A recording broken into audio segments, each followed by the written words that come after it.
So main four directions which we have, which are known as cardinal direction, which are also known as major directions, they are north, east, south and west. Okay, so these are known as cardinal directions, and in between these cardinal directions, the directions which we have marked, they are known as intermediate directions. For example, in between north and east we have marked one more direction which is known as northeast. In between south and east we have marked the direction known as southeast. In between south and west there is a southwest. In between north and west there is a northwest direction.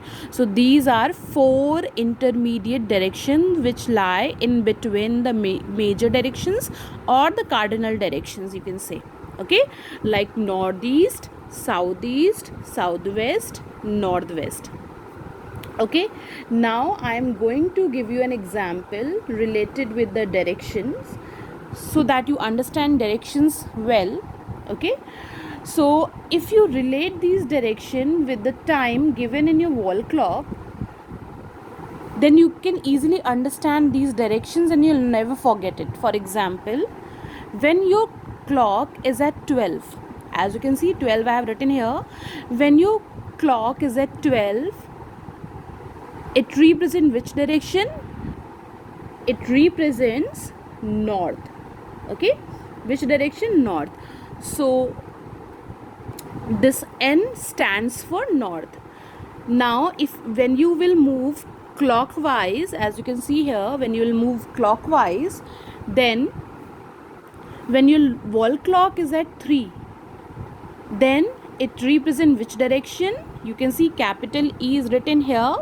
Okay, I have written here east. So when your clock is at 3, it is representing which direction? It is representing east direction. So this E stands for east. Okay, now again when we'll move clockwise, okay, then when your wall clock is at 6, so when it is at 6, it represents which direction? It will represent capital S, means south.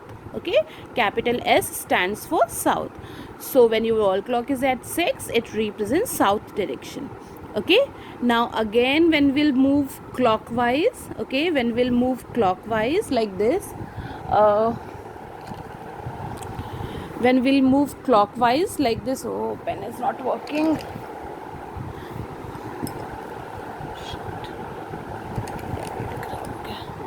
Okay, when we'll move clockwise like this, then when your wall clock is at 9, you can see at 9, so this is representing which direction? You can see capital W is written here.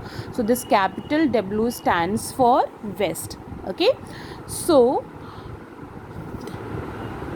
if you relate with the different time given in your wall clock, you'll never forget the direction: north, east, south and west. Okay, and now in between these four major directions, the directions which we have marked, they are known as intermediate direction. Okay, now these are intermediate direction like northeast, southeast, southwest, northwest.